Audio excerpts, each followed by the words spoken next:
Hello everyone, happy Easter if you celebrate. Thank you very much for watching my first video which was about santre ki kheer. Today I'm going to share with you second recipe which is going to be tomato soup. Before I start making tomato soup, let me share some health benefits of the tomatoes. Tomatoes are very rich in lycopene, vitamin A and C, so they are very good for health and skin and antioxidant. Let's start making our today's recipe. Let's look at the ingredient what we need. Here is what we need. Of course, tomatoes, one red onion, you can take white onion also, jalapeno, and 1/3 of a cup of celery, 1 cup of butternut squash. You can use any kind of squash. Right now I have taken already cut because it is hard to cut. Garlic cloves, I'm going to use 4 garlic cloves from here. Salt, this is white salt, you can take sea salt or black salt. Sugar is optional. If tomatoes are very sweet, you don't have to add it. And this is lentil. When I came to this country, it was very hard to find lentil, but nowadays you can find it in any local grocery store. Right now I have taken yellow lentil, but you can use any kind. So how much we need for this recipe? I'm taking 9 of these tomatoes, 1 big red onion. I'm going to take almost half of jalapeno, and if you don't like it, you can leave it. I'm going to use 1 teaspoon of salt, 1 teaspoon of sugar, as I said earlier, 3 to 4 garlic cloves, 1/3 of a cup of celery, 1 cup of butternut squash, and this is 1 teaspoon of lentil. And I would need some water also, almost 1 cup of water I'll use, because tomato already has some water in it. If you are using big tomatoes, you can take half a cup of water.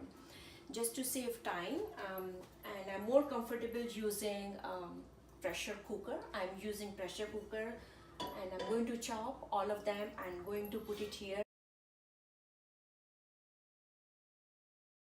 Just chopped tomatoes, roughly chopped onion and jalapeno. I have roughly chopped them, doesn't take too much of time, so I'm going to put everything in pressure cooker. That's the good thing about using pressure cooker, it doesn't take too much of time. And I'm going to add some ingredient to it.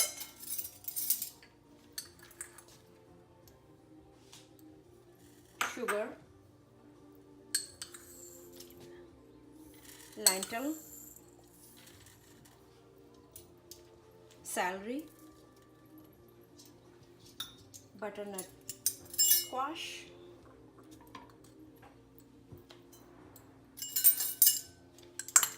I'm going to use 3 cloves of garlic and salt. As I said earlier, I'm going to use 1 cup of water. So one of the great thing about this recipe is you don't need oil at all for this. I'm going to put the lid on. So I have left pressure cooker on medium fire for 15 minutes. When I said 15 minutes, that means I'm going to have 4 whistles.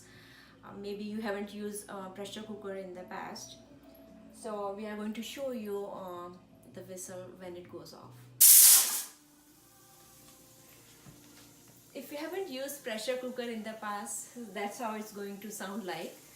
And I'm going to wait for 3 more. Here it comes the second one, so we are going to wait for altogether 4 whistles. So 4 whistles have gone off. I'm going to turn off the heat and move my pot here so that it cools down. And when it cools down, I'm going to use hand blender to mix it. So that's how it's going to look like at the beginning. I'm going to use hand blender, so it has all the garlic cloves, celery, squash, and of course tomatoes. Looks very good, and you can put it in blender also, but I'm going to use hand blender to make a smooth puree out of it.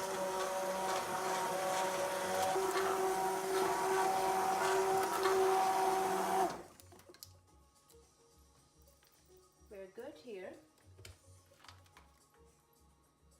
I'm going to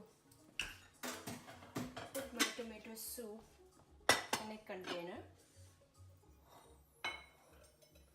and if you think it doesn't have required amount of spiciness, salt or sugar, you can add it here. For presentation, you can always use sour cream. I'm not going to use it, I'm going to leave it like that. So tomato soup is ready. Let's see how it came out. Well, this is the time for a taste test. Let's see how it came out. This is one of my family's favorite recipe, and you can serve it however you like. I prefer to use a toasted bread, and right now I have Parmesan garlic bread, and this is a very perfect recipe for summer. And let me see how it came out. Very light. I can feel freshness from tomatoes. I can taste its celery also, and the thickness came from squash. This is very delicious. I hope you enjoy.